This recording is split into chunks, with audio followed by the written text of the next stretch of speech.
My name is Tommy Hunter. You all are probably very familiar with my current work on Nothing at All. A lot of people tell me that I remind them of Jim Carrey.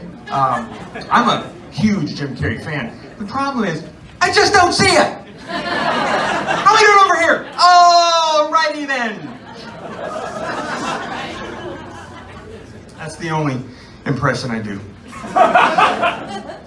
Not counting Dr. Phil. I love how Dr. Phil looks absolutely nothing like you would expect a therapist in Los Angeles to look or sound. He comes at you more like a small-town Texas sheriff. He's always throwing out weird southern sayings to his guests to make a point. Hi, Phyllis, I'm just gonna shoot straight with you. If you keep the barn door open, your eggs can't hatch. I don't have eggs in my barn, Dr. Phil. That's where I keep my meth.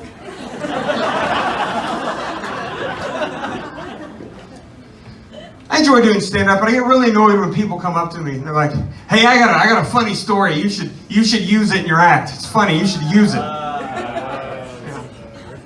You want to hear it? I'm like, no, I don't. Only stand-up comics have to deal with this. No one goes up to like a surgeon. I got a great idea for a procedure for your next surgery.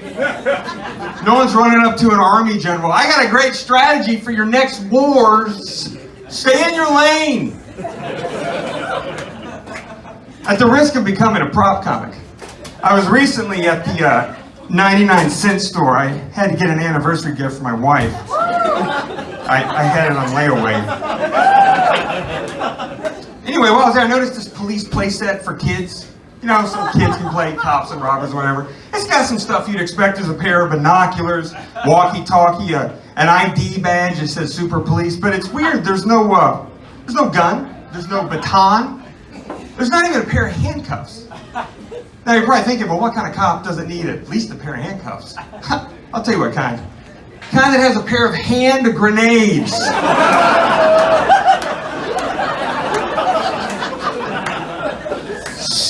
Super Police indeed. Typically people with hand grenades have a very different agenda than people with handcuffs. Speaking of police, my wife and I love watching homicide investigation shows. But we also love watching home renovation shows. So we're going to create a show that combines the two. I imagine there's some really super peppy host. Now this is the room where the family was murdered. But I think that the blood spatter and the chalk outlines really give the room character and tell a story, so we're going to incorporate it into the decor. We got a couple names we're thinking for the show. We're going to call it either like Killer Homes or Murder Flip. Murder Flip. Despite the jokes about meth and murder that I just dropped on you, I don't consider myself to be an edgy comic or a controversial comic. But people today are so easily offended. I probably am. Like, I can tell a knock-knock joke. Someone will freak out. Be like, knock, knock, who's there? Whoa! Hold on there, Mr. Privilege Pants! What about people who aren't able to knock, knock? Either due to a physical disability or a lower socioeconomic status. I bet they won't be there, you fascist monster! I do wish I could at least look edgy. You know, I wish I had an edgy look, but that, it's hard to look edgy when you look like this. People definitely don't look at me and go like, hey, that dude looks super edgy. I don't know. They're more like, hey, that dude looks like he fixes computers. That dude looks like he could possibly refinance my house. That guy looks like a Mormon. I'm not a Mormon, but I was raised in a very religious home. It was my dad, my mom, me, and Jesus. I was always told Jesus is everywhere. He sees everything I do. What would Jesus do? I was always supposed to ask that. I could only watch TV shows that Jesus would watch, which is very difficult because Jesus never really told me what he liked. Going by what my parents watched, Jesus loved watching Murder, She Wrote and Dallas. My parents had a lot of disagreements. We had a lot of disagreements over what Jesus would and would not do. You know, like I was like, I don't think Jesus would do algebra. My parents were like, oh, yes, he would. And he could help you do it too. So I asked Jesus to help me to do algebra. After failing algebra thrice times, I realized something. Jesus is terrible at algebra. He might be able to walk on water, but he cannot solve frets. I'll tell you that. Halloween, I was allowed to trick or treat, but I had to dress up as a Bible character. Yeah, Bible costumes are fine at church, you know.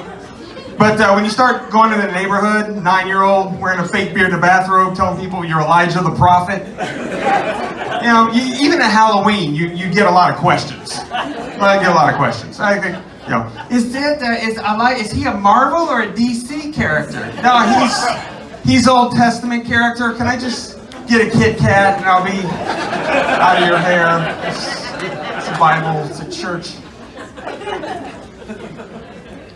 If I ever complained about anything growing up, my parents would always bring up the most extreme example of human suffering to compare what I was talking about and shut me down. Like, oh, I got a headache. I don't think I should go to church today. Oh, well, your father and I just read an article about a man in Cambodia. He was born without a head. I bet he'd be thankful for your headache. Let's go to church.